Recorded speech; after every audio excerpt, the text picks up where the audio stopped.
Setiap ibadah dalam agama kita mempunyai tekanan yang berbeda, stressing yang tidak sama. Ada ibadah itu disebut ibadah qalbiyah, ibadah hati. Anggota badan sekalipun tidak banyak ikut berperan. Orangnya bisa saja duduk di meja, sedang berada di kantor menghadapi tamu, tapi di hatinya Allah, Allah, Allah. Itu ibadah hati namanya. Dia bisa berdiri di tepi pantai, melihat lautan luas terhampar membiru. Bukan main lautan ini. Kalau laut saja begini hebat, apalagi yang bikin laut.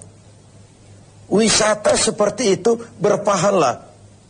Karena dia tidak mengagumi laut, dia mengagumi yang bikin itu laut. Dia melihat gunung tinggi menjulang ke angkasa, bukan main gunung. Kalau gunung saja begini hebat, apalagi yang bikin itu gunung. Dia tidak memuja dan memuji gunung, dia puja, dia puji yang bikin itu gunung. Wisata rohani namanya. Berpahala. Ini ibadah qalbiyah, ibadah hati. Zikir khafi, zikir yang tersembunyi. Tangannya nulis, ngadepi tamu, tapi hatinya subhanallah, alhamdulillah, wa la ilaha illallah, wallahu akbar. Zikir khafi, zikir yang tersembunyi, ibadah hati. Ada pula ibadah qalbiyah badaniyah. Selain hati, anggota badan. Harta tidak terlalu berperan, tidak terlalu berperan. Misalnya puasa yang sedang kita kerjakan ini. Asal hati berniat, badan mampu mengerjakan, ibadah itu sudah bisa terlaksana. Sholat, walaupun pakai ada unsur harta, tapi kan tidak seberapa. Sarung, penekanannya tetap hati dan badan. Ada pula ibadah itu disebut qalbiyah, badaniyah, maliyah. Hati, badan, harta. Semua komponen. Ini seperti ibadah haji misalnya. Hati berniat, badan melaksanakan, harta dikeluarkan, baru bisa terlaksana ibadah itu. Kurang salah satunya, sulit terlaksana. Hati kepengen betul pergi haji. Badan sehat. Uang tidak punya. Selamat ngelamun. Uang banyak. Badan sehat, hati tidak kepengen. Oh, liburan akhir tahunnya sih New York, London, Paris, Rome. Tapi ke Mekah tidak pernah sampai. Nah, yang mau kita bicarakan sore ini, ibadah yang justru tekanannya kepada harta, disebut ibadah maliyah. Ibadah harta. Memang harta yang diminta untuk dikeluarkan dalam melaksanakan ibadah itu. Yaitu zakat, infak, dan sedekah. Kesenjangan yang alami adalah sunnatullah. Quran menjelaskan itu. Kami lebihkan rezeki sebagian kamu dari yang lain. Ada yang kaya, ada yang miskin. Ada yang alim, ada pula yang awam. Itu sunnatullah, itu natural of law.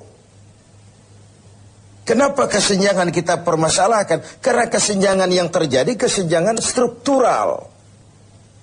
Kita juga menyadari bahwa pemerataan bukan menciptakan manusia Indonesia dengan standar ekonomi yang sama ala komunisme. Rumahnya sama semua, semua punya mobil, semua gajinya sekian. Tidak. Allah melebihkan rezeki sebagian kamu dari yang lain. Bukan persamaan model komunisme. Kesenjangan adalah sunnatullah. Allah lebihkan rezeki sebagian kamu dari yang lain. Pemerataan yang kita harapkan adalah terciptanya peluang dan kesempatan.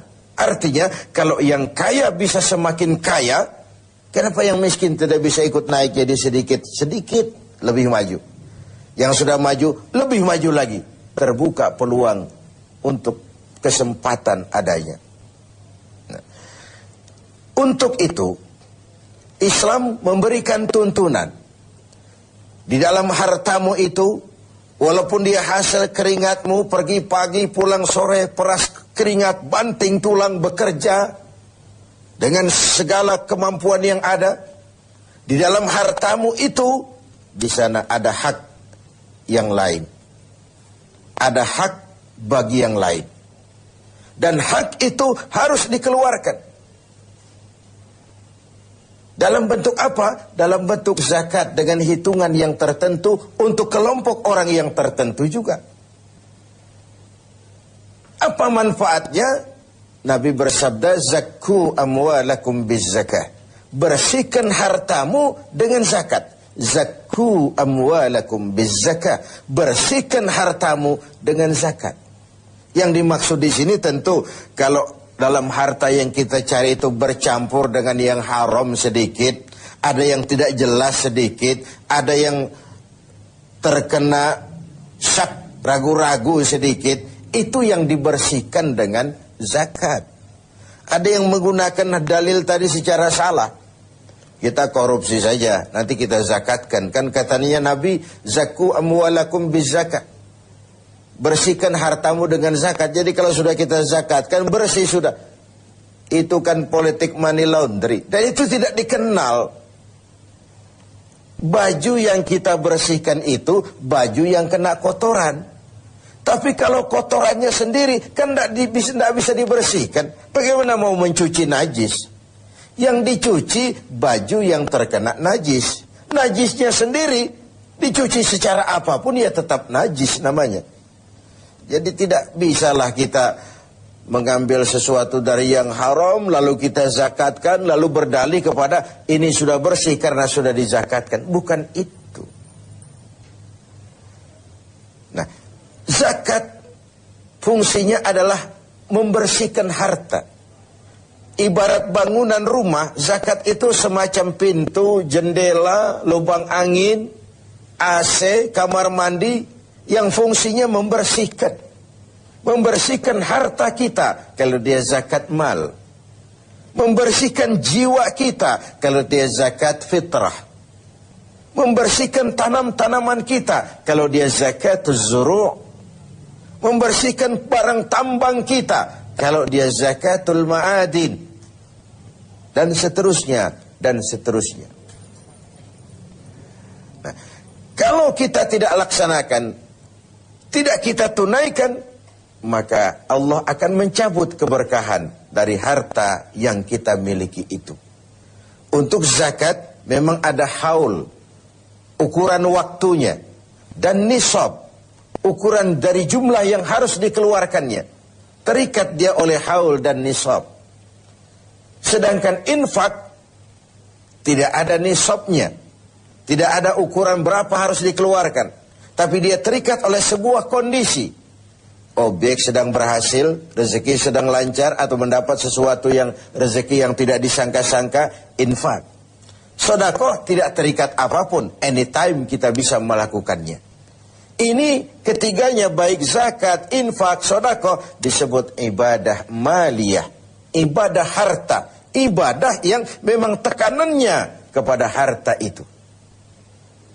Pemirsa TV7 yang berbahagia, keberkahan terletak pada bagaimana kita mencari harta dan membelanjakannya dengan benar. Keberkahan terletak pada mereka yang menerima, mendoakan kita.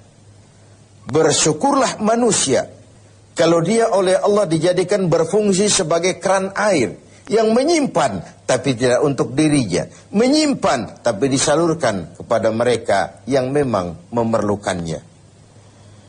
Bagian dari pendidikan puasa adalah tumbuhnya kepekaan sosial.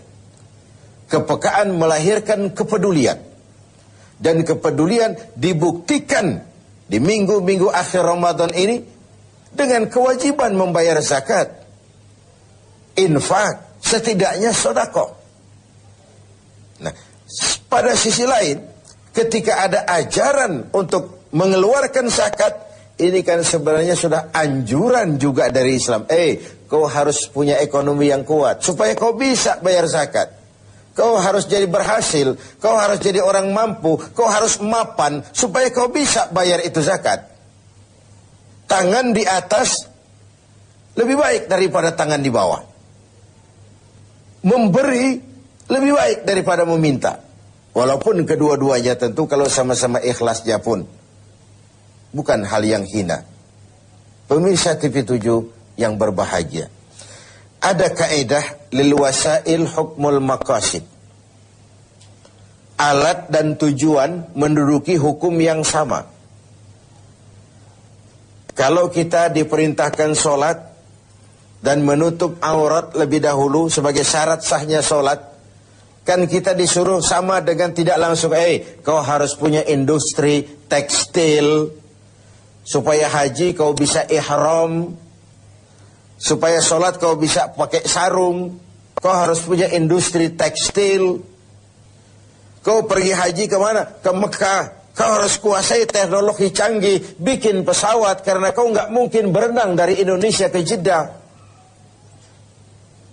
Kau harus bayar zakat. Itu artinya apa? Kau harus punya ekonomi yang mapan. Kau harus berhasil supaya kau jadi pelaksana zakat, bukan penerima zakat. Kalaupun hari ini, tahun ini berdiri pada barisan yang menerima zakat, tanamkan di hati, sekarang saya pada barisan yang menerima zakat. Saya akan berjuang sepenuhnya agar tahun depan saya pindah menjadi orang yang membayar dan mengeluarkan zakat. Semoga di akhir Ramadan minggu ini kita dapat melaksanakan ibadah harta sesuai dengan kemampuan kita masing-masing.